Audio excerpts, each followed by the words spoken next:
Bonjour à tous, chers auditeurs d'Omerta, bienvenue pour ce nouveau grand entretien. Aujourd'hui, j'ai le plaisir de recevoir Monsieur Rodolphe Carte. Bonjour Rodolphe. Bonjour. Vous êtes journaliste à la revue Éléments, vous écrivez aussi pour la revue Front Populaire et vous êtes l'auteur de nombreux ouvrages, dont le dernier qui s'intitule « La menace néoconservatrice, une France et une Europe sous influence » aux éditions La Nouvelle Librairie. Ce sujet est évidemment d'actualité en cette semaine d'élection présidentielle américaine. Et je vous rappelle d'ailleurs qu'en complément de cet excellent ouvrage, vous pouvez vous procurer notre dernier magazine Trump, l'Empire contre-attaque, présent dans tous les kiosques et en vente sur notre site internet www.omertamedia.fr. Alors Rodolphe, pour démarrer cet entretien autour du mouvement néoconservateur, à la fois aux États-Unis, mais aussi avec ses ramifications en Europe, est-ce que tu pourrais d'abord nous expliquer ce qu'est le néoconservatisme ? Alors, si on veut expliquer le mot néoconservatisme, qu'on a souvent tendance à beaucoup utiliser, alors on ne sait pas trop quoi mettre derrière. Et justement, je fais un rappel généalogique justement sur ce mot. Et en fait, on ne peut pas dissocier l'apparition du mot néoconservateur avec l'histoire des États-Unis. Donc là, on peut faire un peu d'histoire. À partir de 1620, quand le Mayflower débarque sur les terres américaines, il apporte avec lui des pèlerins anglais, anglicans notamment. Mais par contre, il y a vraiment, dès le départ, une aspiration du côté du peuple américain naissant à avoir une destinée manifeste. Il y a une notion de peuple élu qui est véritablement consubstantielle à l'histoire américaine et c'est quelque chose qu'on va retrouver jusqu'à nos jours comme ça, comme un fil d'or, si je puis dire. Et donc on a déjà tout d'abord une fracture. Évidemment que les Américains sont des Européens qui ont débarqué sur une autre terre il y a plus de 300 ans, mais par contre ils vont direct, ou en tout cas pas directement, mais va très vite se sécréter un sentiment d'indépendance. Il y a bien évidemment la guerre d'indépendance qu'on va connaître de 1775 à 1783, mais il y a aussi ensuite un mouvement qui est assez intéressant, notamment d'un point de vue, on va dire, des relations internationales, qui est la doctrine Monroe. La doctrine Monroe, c'est en 1823, une politique qui vise à considérer, ou en tout cas à poser un terme, qui est quelque part l'Europe aux Européens et l'Amérique aux Américains. Tout de suite, les Américains vont donc faire une dissociation comme ça avec le vieux continent. Et ensuite, on va retrouver là, c'est les travaux de Justin Weiss qui sont très intéressants sur la naissance comme ça de ce mouvement néoconservateur. À partir de 1960, on a toute une série, ou en tout cas toute une flopée d'intellectuels, souvent juifs, au City College of New York, qui vont développer, alors ils sont plutôt trotskistes à l'époque, donc les trotskistes ils sont anti-staliniens, et ils sont au sein du Parti démocrate, et ils vont critiquer le Parti démocrate sur deux axes. Sur l'axe, on va dire, de politique intérieure en s'opposant à la New Left, à la nouvelle gauche. Donc là, on est plutôt sur une critique en tout cas de la guerre du Vietnam et sur le droit des minorités. Eux vont plutôt s'opposer comme ça à une gauchisation des libéraux américains. Et d'un point de vue aussi géopolitique, ça va être une politique très anti-stalinienne. Donc là, on a les deux points qui vont commencer à faire naître une fracture au sein du Parti démocrate. Le deuxième âge ensuite des néoconservateurs, il est dans les années 80. Là, on a véritablement une fraction, ou en tout cas une césure avec le Parti démocrate, et on a toute une partie de ces anciens démocrates qui vont aller du camp démocrate au camp républicains. Et ils vont s'engager notamment derrière Ronald Reagan. Pourquoi ? Justement, à l'époque, Reagan, ou en tout cas les démocrates, il y a une vision de la géopolitique, notamment impulsée par Henry Kissinger. C'est la politique à un moment de la détente. Et justement, Henry Kissinger, qu'on classe plus souvent dans le camp des réalistes, justement, eux vont s'opposer. Ils sont pour pas un interventionnisme, mais en tout cas une politique d'endiguement en face de l'URSS. Donc là, c'est une deuxième fracture. Et la troisième, elle arrive au tournant des années 90, 80, 2000. Donc là, on a véritablement une nouvelle génération qui monte, parce que la première génération des néoconservateurs venait du camp démocrate, mais la deuxième, si vous voulez, elle est de droite, si je puis dire, même si les qualifications, la catégorisation américaine, française n'est pas forcément, les parallèles ne sont pas forcément justes, mais en tout cas, eux sont véritablement des hommes de droite. Ils refusent aussi le multilatéralisme, qu'on reconnaît notamment dans les institutions internationales. Et eux vont être pour un wilsonisme botté, donc pour l'intervention, pour diffuser l'idéal américain qui est selon eux l'idéal comment dire, supérieur, qui est la position de la démocratie libérale partout dans le monde. Donc là, on a les interventions qui vont suivre ensuite, on a la guerre du Golfe, bien évidemment. Ensuite, on va avoir en 2001 la guerre d'Afghanistan, en 2003 la guerre d'Irak, et ensuite la Libye et même la Syrie. C'est-à-dire que, est-ce qu'ils structurent la vie politique américaine, que ce soit au sein du Parti démocrate et aussi au sein du Parti républicain, où ils sont aujourd'hui, dans cette dernière vague, au début des années 2000 jusqu'à aujourd'hui, est-ce qu'ils sont localisés essentiellement au sein du Parti républicain? Je dirais que c'est plutôt transpartisan. Vraiment, pour moi, l'apex de l'hégémonie américaine, c'est vraiment les années, ou en tout cas les décennies 90-2000. Mais j'ai envie de dire que c'est même transnational. On a même eu, une inspiration des élites occidentales et notamment européennes vers l'ouverture au monde, vers le capitalisme mondialisé. On a les livres, bien évidemment, qui sont un peu comme ça des figures de cette époque. C'est le livre de Fukuyama, bien évidemment, qui nous explique justement que la démocratie libérale est le stade terminal, ou en tout cas l'apex justement, oui, du modèle politique souhaitable pour le monde. On a aussi que ce soit par exemple par le soft power, on a l'industrie cinématographique américaine qui balaie tout sur son passage, on a aussi le dollar qui est véritablement la monnaie monde, on a aussi l'anglais qui devient aussi cette langue monde, donc on a vraiment comme ça sur plusieurs points stratégiques, aussi par les entreprises américaines, une domination sans conteste des États-Unis. Et justement, les néoconservateurs, républicains et démocrates, vont accompagner et vont même encourager cette hégémonie américaine. Donc moi, je dirais plutôt qu'ils sont transclasses. Mais par contre, là où ils sont ou en tout cas un point commun qu'ils ont tous entre eux, c'est qu'ils sont interventionnistes. Au sein de la tradition géopolitique américaine, pour simplifier, on a toujours eu quelque part deux familles. Les isolationnistes. Donc là, on est plutôt dans la théorie de Quincy Adams, qui était le 6e président des États-Unis, qui disait que ça ne sert à rien d'aller chercher querelle à l'extérieur et qu'il faut plutôt se concentrer sur nous-mêmes, donc les États-Unis, et la tendance interventionniste, avec par exemple Monroe ou Roosevelt aussi, qui eux sont pour une intervention à l'étranger, justement, et pour propager ce modèle de civilisation supérieure, selon eux, qui est la démocratie libérale. Quel a été le poids des néoconservateurs dans cette campagne présidentielle américaine ? Est-ce qu'on peut voir, puisqu'on comprend qu'ils sont actifs essentiellement sur les questions internationales, sur les questions de défense, assez peu sur les questions finalement internes et économiques, quel a été leur poids au sein de cette campagne électorale et au sein des camps respectifs d'Harris et de Trump? Moi, je me suis plutôt intéressé sur la dimension, comme vous l'avez dit, internationale et des relations entre nations ou entre aires de civilisation, pour reprendre une formule de Samuel Huntington. Mais par contre, ils ont quand même une politique aussi intérieure. Donc là, il faudrait peut-être l'épiloguer dans un autre livre, mais en tout cas, ils ont une tradition intérieure et après, ils se sont exportés vers l'extérieur. Bon, en tout cas, on les retrouve.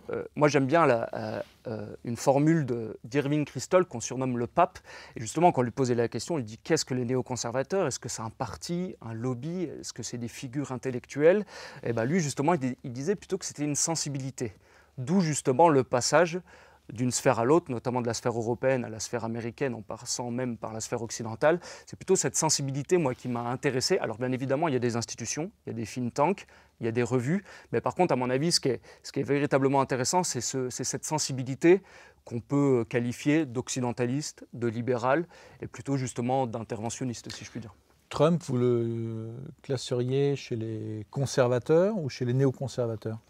C'est une question qui est plutôt assez difficile. Je pense avant tout que Trump pense en homme, en dirigeant économique. À mon avis, il a un pragmatisme qui est assez profond chez lui. C'est justement ce qui me le rend plutôt sympathique, parce que je me dis que c'est un interlocuteur en tout cas. Et donc, moi, le côté dépassionné ou désidéologisé qu'on peut retrouver chez Tom, même si bien évidemment il a ses idées, c'est un patriote à mon avis tout à fait convaincu. Par contre, c'est ce qui nous permettra demain d'avoir des dialogues avec lui, notamment en tant que Français et Européens. Mais par exemple, si on prend son colistier, Vance, c'est vrai qu'il a des positions plutôt intéressantes, parce que lui, il est pour un changement de pivot, du pivot européen en passant sur le pivot pacifique, et notamment avec l'affrontement avec la Chine. Mais par contre, il a fait des déclarations récentes où il mentionnait justement qu'il voulait se maintenir dans l'OTAN et que son interlocuteur privilégié en Europe serait l'Allemagne. Donc là, évidemment, nous, ça nous pose quelques problèmes, surtout si on se remémore cette phrase de Zbigniew Brzezinski, qui est vraiment un penseur néoconservateur et qui disait que justement le pivot, en tout cas le point d'ancrage sur lequel peut s'appuyer les États-Unis pour faire passer cette liaison atlantique, c'est l'Allemagne, pour différentes raisons. À mon avis, c'est assez central.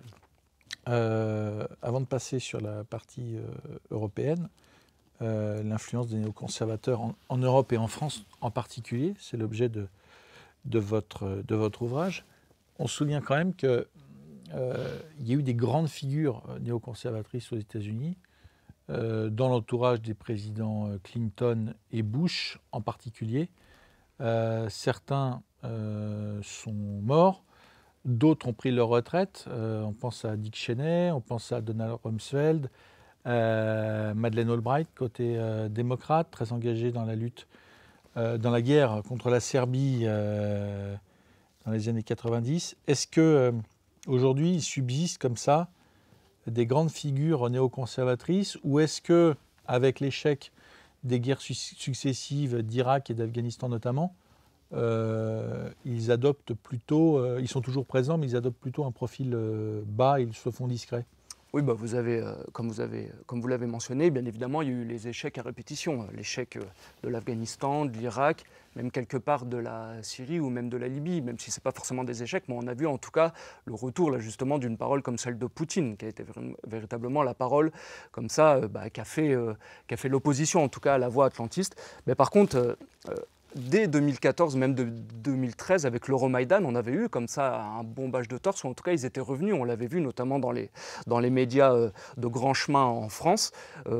Le retour justement à une parole assez vindicative était revenu. Et donc moi j'ai essayé de l'analyser, comme vous l'avez mentionné, d'un point de vue plutôt français, en montrant que, cette ligne, ou en tout cas ce tropisme atlantiste, il vient d'assez loin. Par exemple, on peut mentionner en 1976 la constitution de la FAF, de la French American Foundation, où on a un accord entre Valéry Giscard d'Estaing et Gerald Ford à l'époque pour justement promouvoir la relation, ou en tout cas les échanges avec les élites d'un côté françaises et de l'autre les élites américaines. Et ce qui est aussi intéressant, c'est que bien que le panel qui est passé, il est assez intéressant aussi, parce qu'on a à la fois des capitaines d'industrie, on a aussi des acteurs du monde culturel, et on a d'un côté des gens qui sont dans l'appareil de défense, avec des gens notamment qui ont fait l'école de guerre. Donc vous voyez, là, il y a vraiment une stratégie, en tout cas d'infuser comme ça dans les élites, notamment nationales. Mais par contre, on voit qu'il y a quelques, je n'ai pas envie de dire brebis galeuses, mais par exemple, Arnaud Montebourg et Nicolas Dupont-Aignan ont aussi été des young leaders, ce qui n'empêche pas qu'ils aient un discours qu'on pourrait qualifier de souverainiste, à mon avis. Ce sont des repentis. Voilà, exactement. Donc, en tout cas, c'est des indices. Aussi, ce que j'essaie de montrer dans le livre, c'est qu'il n'y a pas un État profond derrière, un marionnettiste. Disons que plutôt, c'est des agents qui peuvent être à la fois conscients, parfois inconscients. Mais en tout cas, oui, c'est vraiment cette idée d'une sensibilité, à mon avis, qui est plus intéressante pour essayer d'expliquer, même si je prends aussi en considération, bien évidemment, les institutions qui font passer, qui sont des courroies de transmission. Alors, le sujet de votre livre, une grande partie du sujet de votre livre, c'est l'influence du mouvement néoconservateur en Europe et en France en particulier. Donc là, évidemment, d'après ce que vous décrivez, les néoconservateurs ont des relais, des agents, pourrait-on dire, des communicants en France. Et alors, on voit tout un tas de noms, de gauche, de droite. Donc, par exemple, vous mentionnez Bernard Kouchner, vous mentionnez Michel Taubman, vous mentionnez Dominique Strauss-Kahn, vous mentionnez François Heisbourg de la FRS, la Fondation pour la Recherche Stratégique, et vous mentionnez, tiens d'ailleurs, notre ami Nicolas Tenzer, qu'on connaît bien chez Omerta. Nicolas, si tu nous regardes, je te fais un coucou. Donc répartis entre sphère politique et sphère, disons, administrative, le Quai d'Orsay, les think tanks, le ministère de la Défense. Quel est le poids aujourd'hui de la mouvance néoconservatrice en France ? tout cas dans les médias, elle est quand même relativement importante. Comme je l'ai mentionné juste avant, on a le développement de la French American Foundation, bien évidemment. Ensuite, Kouchner, moi je l'ai pris parce qu'il est un peu symbolique, moi je ne l'ai pas connu. Au moment de la guerre de Somalie en 1992, c'est le fameux Un sac de riz, la photo. Moi je l'ai découvert après, moi je suis de 93, mais à l'époque c'est la promotion du droit d'ingérence. Là aussi c'est des mots qu'on retrouve aujourd'hui, mais qui sont nés à partir de cette époque. Il y a aussi, à mon avis, une période qui est vraiment charnière, c'est vraiment la période encore 90-2000. On a vraiment une bascule, notamment avec les deux présidences, les présidences de Sarkozy et de Hollande, qui vont là être, j'ai envie de dire, des éléments chimiquement purs, en tout cas de doctrine néoconservatrice. Et Adrien Dessoin le montre très bien dans son livre. On a quelque part les deux flotteurs de l'extrême centre qui vont se matérialiser de manière caricaturale sur Emmanuel Macron. Mais à l'époque, que ce soit à droite ou à gauche, on va retrouver, comment dire, le même paradigme chez ces gens-là. Ils sont libéraux, ils sont européistes et ils sont occidentalistes et ils sont plutôt en tout cas pour la promotion de l'interventionnisme. Alors bien évidemment derrière toujours le grand patron américain, mais en tout cas ils vont suivre comme ça l'agenda dicté par Washington. Et oui, vous avez aussi mentionné le cas de Bruno Tertrais, à la FRS qui va aider comme ça à la rédaction justement des livres blancs, vous savez, pour conduire ou en tout cas pour prévoir l'action militaire. Donc là, on a véritablement des touches comme ça qui vont pointer un petit peu partout dans le champ médiatique et qui sont à mon avis assez intéressantes à analyser. Donc voilà, moi je me suis vraiment concentré et bien évidemment, là aussi on a retrouvé à mon avis deux moments médiatiques assez intéressants à analyser qui sont le conflit russo-ukrainien de 2022 et bien évidemment le conflit israélo-palestinien qui sont là aussi des exemples assez intéressants. Alors justement, est-ce que, pour rester en France, quelles sont les priorités des néoconservateurs français? Est-ce que c'est, comme vous venez de le mentionner, les deux dossiers internationaux un peu, enfin même très chauds, c'est-à-dire le conflit russo-ukrainien et le conflit israélo-palestinien et libano-israélien? Est-ce que c'est ça les deux mamelles aujourd'hui du néoconservatisme en France? En tout cas, c'est vraiment cet objectif d'imposer un narratif. Moi, il y a le cas russe aussi, parce que pour décrire en tout cas l'importation du néoconservatisme aujourd'hui en France, à mon avis, il se place sur trois axes. Une rupture des relations avec la Russie, une hostilité vis-à-vis de la Russie. Ça, c'est systématique. C'est systématique. Une rupture avec la politique arabe qu'avait initiée le général de Gaulle, parce que le général de Gaulle, dans sa perspective d'avoir une troisième voie, parce que le général de Gaulle, c'est celui qui se retire de l'OTAN en 1966, qui va mener, vous savez, les essais nucléaires pour qu'on se dote de l'arme nucléaire en 1960, qui a cette politique aussi de reconnaissance de la Chine, à l'époque en 1964. Donc là, il y a vraiment une volonté de fermeture et de rupture avec cette tradition que certains qualifieront de gaulliste mitterrandienne. Chiracienne aussi, non? Un petit peu, même s'il y a déjà aussi une inflexion, il ne faut pas se voiler la face. Au moment du bombardement de Serbie, qui est un élément aussi capital, la France accepte ces bombardements, ou en tout cas ne met pas ce haut-là, alors qu'il est réalisé en violation notamment des conditions de l'ONU. À l'époque, quelque chose qu'on oublie souvent, l'ambassade de Chine est bombardée. C'est pour ça que la Chine ne reconnaîtra jamais le Kosovo. On a plus de 70 jours de bombardement sur la Serbie. Donc là aussi, il y a véritablement une fracture. Et pour aussi peut-être comprendre un petit peu la mentalité russe, il faut savoir que les années 90-2000 sont très difficiles pour la Russie. C'est la fin de l'URSS, c'est la grande libéralisation avec la vente à la découpe de toutes des parties du territoire. Et on a aussi quelque chose qu'on oublie de mentionner, mais à mon avis, qui est quelque chose qui a donné cette, en tout cas, pas cette volonté de revanche, mais en tout cas qui a durci comme ça le caractère, c'est qu'à l'époque, on a tout aussi une mise, sur le marché de la prostitution en Europe, des femmes de l'Est. Ça aussi, il ne faut pas l'oublier, c'est un traumatisme. Il faut essayer de le comprendre justement pour comprendre la mentalité aujourd'hui des Russes. Et donc, à mon avis, c'est des choses qui sont assez intéressantes à prendre en cause. Et comme je vous l'ai dit, les deux moments qu'on a connus géopolitiques, les deux derniers moments, ils sont à mon avis assez intéressants parce que là, on a vu, que ce soit sur des plateaux comme LCI, qui est une caricature pour le coup, ou même sur des plateaux de radio comme France Inter ou France Culture, il y a un narratif qui est tenté, ou en tout cas qu'on tente d'imposer. Et il y a aussi un article ou en tout cas une enquête de Blast que je tiens à signaler. Alors Blast qui est un média de gauche, qu'on peut qualifier de gauche ou voire même d'extrême gauche, mais qui a fait le travail et qui a montré notamment que la galaxie de Conspiracy Watch, avec Rudi Reichstadt, peut-être qu'il nous regarde, ça ne m'étonnerait pas aussi, justement, se faisait aussi le promoteur. Alors là aussi, il y a des figures qu'on connaît bien, comme par exemple Enthoven ou même Caroline Fourest, et qui eux aussi sont sur un logiciel et qui reprennent ces 3 éléments, à mon avis, qui sont, où on peut reconnaître en tout cas un certain tropisme néoconservateur. C'est donc une rupture avec la Russie, une opposition à la Russie, une rupture de la politique arabe, ou en tout cas une politique pro-israélienne, et aussi une acceptation de l'OTAN, ou en tout cas une volonté de continuer à promouvoir la parole de l'OTAN et aussi une volonté de promouvoir l'intégration au sein de l'Union européenne. On ne revient absolument jamais sur des positions d'indépendance, sur des positions de France, en tout cas qu'elle porterait une voix distincte dans le monde des relations. On parle toujours de l'Europe. Et à mon avis, ça, c'est des critères assez distinctifs pour reconnaître ce tropisme néoconservateur. Est-ce qu'il y a un parallèle à faire entre...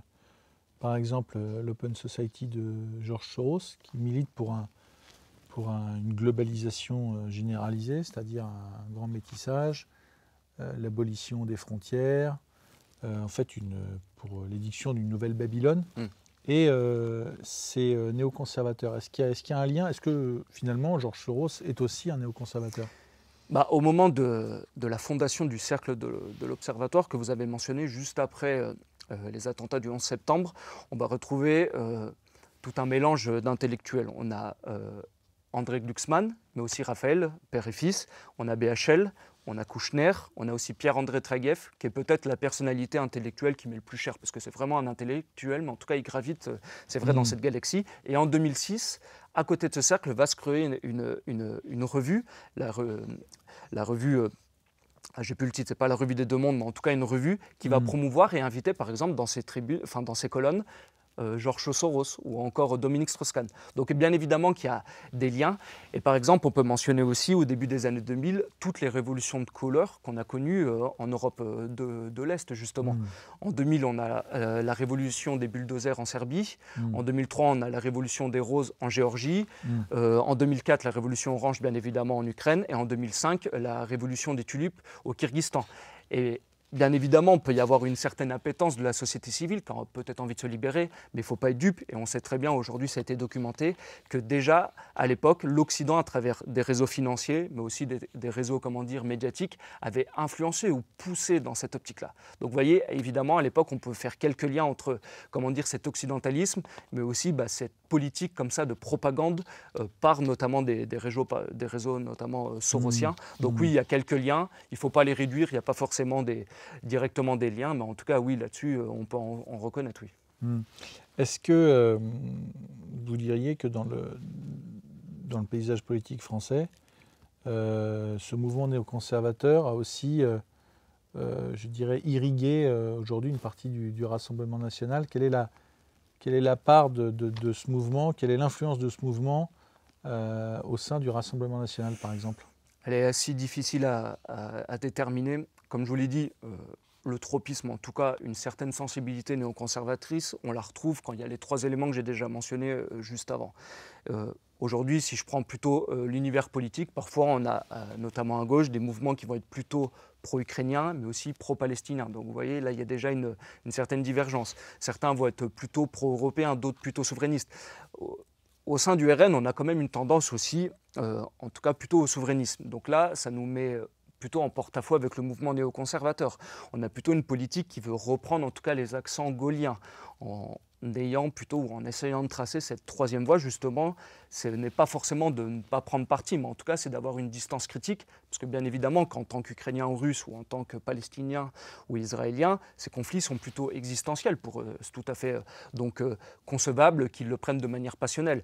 Mais justement, moi, ce que j'ai toujours reproché, notamment au monde médiatique, ou même un petit peu au monde politique, souvent, c'est que justement, nous, on doit avoir cette parole critique, distancié, même si on peut avoir des sensibilités pour un camp ou pour l'autre, ça je le récuse absolument pas. Mais par contre, normalement, notre destinée en tant que Français, c'est d'avoir comme ça une position, pas de surplomb, parce qu'elle est souvent un peu condescendante, mais d'avoir comme ça un point, critique, et justement d'avoir un peu du recul pour essayer de déterminer, parce que la seule voie, à mon avis, qui est celle sur laquelle on doit espérer, c'est la voie à chaque fois de la paix, de la résolution du conflit. Moi, je suis un westphalien, c'est-à-dire que pour moi, les États doivent avant tout parler. Il ne faut absolument pas moraliser justement les approches. Il faut avoir des approches distanciées et justement éviter, et en tout cas rechercher le plus vite possible, la résolution des conflits. Et on l'a bien vu avec toute une partie, notamment des journalistes. Et à un moment, il y a eu une volonté va-t-en-guerre absolument délétère. Vous vous en souvenez, c'est les promesses de Macron d'envoi de troupes. À l'époque, ce qui est assez intéressant, c'est que les chancelleries occidentales s'étaient désolidarisées de la voix de Macron. Olaf, elle avait critiqué en disant qu'il n'y aurait aucune troupe allemande justement sur le terrain. Mais par contre, on l'avait vu, notamment dans une émission de France Culture qui était absolument caricaturale, où on avait le dirigeant actuel de Terra Nova qui promouvait comme ça l'intervention en face de... à côté, il y avait Sylvie Kaufmann, il me semble, plutôt du Monde ou du Figaro, donc toute cette galaxie qui, eux, se faisaient les promoteurs. Et donc, à mon avis, cette vision complètement éthérée, il faut la combattre. Et aujourd'hui, il faut revenir plutôt à un réalisme. Aujourd'hui, des gens meurent sur le terrain et il faut essayer de promouvoir justement cette voie des discussions et cette voie de la résolution du conflit le plus rapidement possible. Qu'est-ce qui peut aujourd'hui... On a l'impression que le néoconservatisme est plus puissant, plus influent en France qu'aux États-Unis, alors qu'il vient des États-Unis, et qu'en France aujourd'hui, vous parliez du rouleau compresseur médiatique sur la guerre en Ukraine ou le conflit au Proche-Orient, en fait, qui ne laisse pas d'espace à la mise en perspective et à l'analyse, et à un point de vue, il faut dire aussi franco-français, c'est-à-dire que la lecture de tous ces conflits complexes et tragiques vus par le prisme des intérêts français, ça n'existe quasiment plus. On voit sur le conflit en Ukraine depuis le début. Et c'est un rouleau compresseur avec tous les individus que vous mentionnez. Qu'en fait, une voix un peu discordante, une prise de recul, une tentative de réflexion et de regard honnête sur les choses sont systématiquement condamnées, et que finalement, il y a très peu de journalistes, de médias et aussi de personnels politiques. Je parlais il y a un instant du Rassemblement national. On voit Marine Le Pen, Jean-Philippe Tanguy, etc. Quelques-uns essaient un petit peu de maintenir une sorte d'équilibre, au contraire à la tendance Bardella-Odoul et systématiquement alignée sur les positions de nos conservatrices. On a l'impression que c'est un rouleau compresseur et que finalement, plus personne n'ose s'y opposer. Moi, j'ai envie de dire que c'est le temps qui nous donnera raison. Aussi, pour ce livre, je me suis intéressé à la propagande au moment de la guerre de Yougoslavie. Et à l'époque, il y avait eu un journal qui était même sorti, La Grosse Bertha, qui était un grand non à la guerre. Et à l'époque, une femme qui est spécialiste de la propagande en période de guerre avait analysé ce moment-là, c'est Anne Morelli, il me semble, et elle expliquait bien que justement, la liste des signataires, aujourd'hui, si on la ressort, je trouve qu'on a même perdu en intelligence et en profondeur de champ, parce qu'on trouve des personnalités de droite et des personnalités de gauche, mais vraiment, il y a par exemple l'avocate Gisèle Halimi, qui était une opposante, par exemple, à la guerre en Yougoslavie, et aujourd'hui, vous l'avez très bien mentionné, je trouve qu'on a perdu un peu d'intelligence. Alors moi, je mentionne à quelques reprises le monde diplomatique. Le monde diplomatique a gardé une profondeur de vue, à mon avis, plutôt à gauche, et nous... Bon, en tout cas, je ne sais pas si on peut se qualifier de droite, mais en tout cas, on nous place sur l'échiquier en étant comme des hommes de droite. Bon, acceptons-le, pourquoi pas. Mais justement, je trouve qu'aujourd'hui, les discussions entre d'un côté, les réalistes, on va dire, dont moi je peux en tout cas me réclamer, les nationalistes et les réalistes, ont de plus en plus de mal à discuter avec les réalistes, peut-être de l'autre bord, qui sont à gauche. Et à mon avis, là-dessus, vous l'avez très bien mentionné, c'est une défaite. Mais par contre, il faut continuer à promouvoir ce contre-narratif, ce qui ne veut pas dire justement... si en face ils disent bleu, il ne faut pas forcément dire rouge si la situation est bleue. Il ne faut pas avoir un discours de la dissidence qui soit caricatural. Vous savez, si BHL dit une chose, on va forcément dire le contraire, même si c'est souvent vrai. Mais par contre, oui, il faut continuer à développer ces arguments. On a comme ça un discours en tout cas où on va contrecarrer. Et je pense que votre chaîne le participe, bien évidemment. Et nous, en tout cas, Éléments, on essaye aussi d'apporter une voix discordante. Mais on a aussi à gauche des voix qui le font. Je mentionnais par exemple Blast. Je sais que Blast ne me considère absolument pas comme un allié. Moi non plus, je ne les considère pas comme des alliés. Mais par contre, leur recherche sur Conspiracy Watch était, une enquête intéressante et de qualité. Donc oui, il faut continuer ce travail, même s'il n'est pas facile. Et moi, aux grandes dames, je trouve aujourd'hui justement qu'on a un peu perdu de cette intelligence. Je pense qu'elle est plutôt du fait de la gauche, qui est toujours un peu dans ses caricatures, en disant qu'ils ne veulent pas serrer la main justement à l'extrême droite, parce qu'ils nous considèrent comme de l'extrême droite, même si nous, on a des divergences et que quand on leur demande une définition, ils sont toujours un peu malaisés. Mais oui, en tout cas, il faut continuer ce travail. Et je pense là, justement, il faut avoir la profondeur et se dire que justement, dans les années à venir, quand on fera le bilan, mine de rien, ceux qui ont tenu la ligne des intérêts français, la ligne nationaliste, à mon avis, et patriote qu'il faut tenir, c'est celle qui est la plus cohérente, en tout cas celle qui vaudra dans l'avenir, j'en suis persuadé. D'autant plus que ces néoconservateurs français, ils sont très présents dans les élites politiques, administratives, diplomatiques, etc. Mais je dirais, dans la population française, c'est pas grand-chose, c'est peanuts. Ils ne représentent pas un poids politique, ils représentent un groupe de pression qui fait peur, qui impressionne et qui tord le bras aux élites qui seraient tentées par exercer une trop grande liberté. Mais au niveau du peuple, ils ne représentent pas grand-chose. Oui, quoique, vous voyez, il me semble C8 va être déprogrammé et à la place va y avoir une chaîne de francs-tireurs. Il me semble c'est de la galaxie francs-tireurs avec Raphaël Enthoven. Donc ils ont bien compris aussi les enjeux qu'il y avait notamment sur le côté de la télévision avec des chaînes comme C8 ou comme CNews. Mais par contre, ce que vous dites est à la fois vrai, parce que par exemple, on voit une certaine désidéologisation. Enfin, en tout cas, il y a une perte des idéologies, notamment politiques, de plus en plus au niveau de la masse. Donc ça peut être un avantage. Parce que bien évidemment que cette chape de plomb moral qu'avait réussi à installer avant les médias de grand chemin pèse de moins en moins. Et avec un certain populisme, on a même un contre-discours. C'est-à-dire tout ce qui vient d'en haut doit souvent être pris de manière négative. Alors ça, c'est à la fois un bon et un mauvais réflexe. Parce que bien évidemment, développer son esprit critique sur toute la parole qui vient d'en haut, c'est à la fois assez intéressant, mais par contre, quand ça vient de manière pavlovienne, c'est un peu un réflexe débilisant, il faut aussi le reconnaître. Donc oui, comme vous l'avez dit, cette influence marche de moins en moins, mais par contre, il faut bien reconnaître quand même qu'ils tiennent justement ces grands médias, la radio, exactement la même chose. Et j'ai envie de dire, sur le traitement par exemple du conflit russo-ukrainien, on a quand même vu que ce soit au centre avec Le Monde, à droite avec Le Figaro et à gauche avec Libération, quand même un narratif qui était relativement le même. Donc oui, évidemment, en face, ils se défendent bien, mais par contre, oui, on a quelques brèches, il faut s'en emparer et essayer d'infuser comme ça nos idées, ou en tout cas cet esprit critique qui permettra d'avoir, à mon avis, plus de champ politique pour l'avenir. Chers amis, vous l'avez compris, si vous souhaitez résister aux néoconservateurs, à Raphaël Enthoven, Caroline Fourest, Nicolas Tenzer, que je resalue. Nicolas, salut. Il faut faire deux choses. Il faut, vous abonner à la chaîne YouTube d'Omerta, pour ceux qui ne l'ont pas encore fait. Likez, partagez cette vidéo.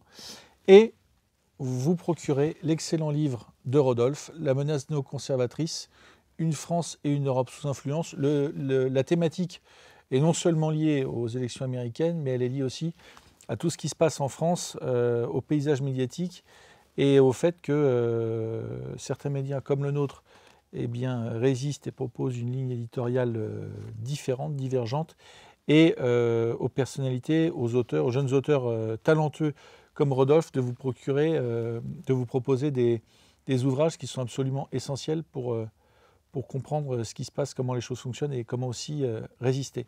Rodolphe, un grand merci d'être venu. Merci à vous. On te réinvite très bientôt, c'était passionnant. Et chers amis, je vous dis à très vite.